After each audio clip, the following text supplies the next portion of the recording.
শৈতানির রাজিম। বিসমিল্লাহির রহমানির রহিম।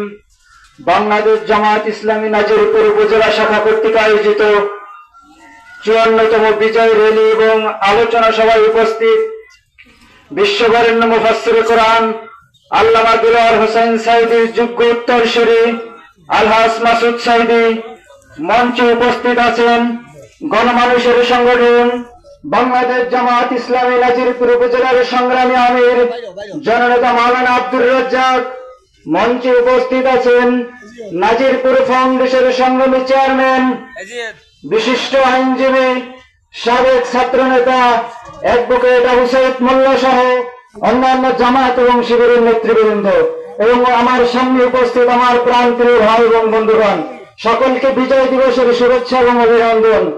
সংগ্রামী উপস্থিতি, আমরা আইয়ামে জাহিলিয়াতের ইতিহাস পড়েছি, আমরা হালাকু খান এবং চেঙ্গিস খানের ইতিহাস পড়েছি, আমরা এগুলো ছিল আমাদের বইয়ের পাতা থেকে জানা ইতিহাস। কিন্তু আওয়ামী লীগ এবং হাসিনার ইতিহাস আমরা চোখের সামনে দেখেছি। আওয়ামী লীগ যে হত্যাকাণ্ড করেছে, শেখ হাসিনা যে হত্যাকাণ্ড করেছে, শেখ হাসিনা এই হত্যাকাণ্ডের মধ্যে দিয়ে তিনি লেডি হিটলারের কাতারে তিনি তার নাম লিখিয়েছেন।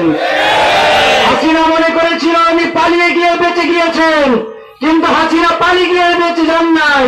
তিনি এক কাপড়ে বাংলাদেশ ছেড়েছেন, তাকে আবার এক কাপড়ে বাংলাদেশে ফিরে আসতে হবে। হাসিনার বিচারের জন্য গোটা বাংলাদেশ উন্মুখ হয়ে আছে। আবু সাঈদ মুগ্ধের রক্ত মিঠা যেতে পারে না।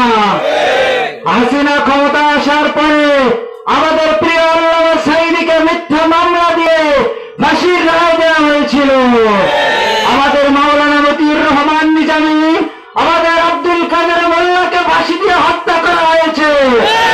আমি মনে করি যতগুলো হত্যাকাণ্ড করেছে ততগুলোর যদি একটি একটি করে রায় দেওয়া হয়, হাসিনাকে 1000 বছর ফাঁসির দড়িতে শুনতে হবে।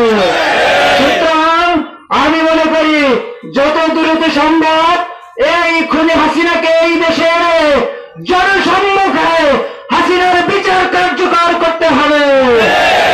এই আশাবাদ ব্যক্ত করে আগামীর বাংলাদেশ হবে ইসলামের বাংলাদেশ, আগামীর বাংলাদেশ হবে আবু সাঈদ এবং মুগ্ধের রক্তের উপর দাঁড়িয়ে যে স্বাধীনতা অর্জন করেছি তার বাংলাদেশ।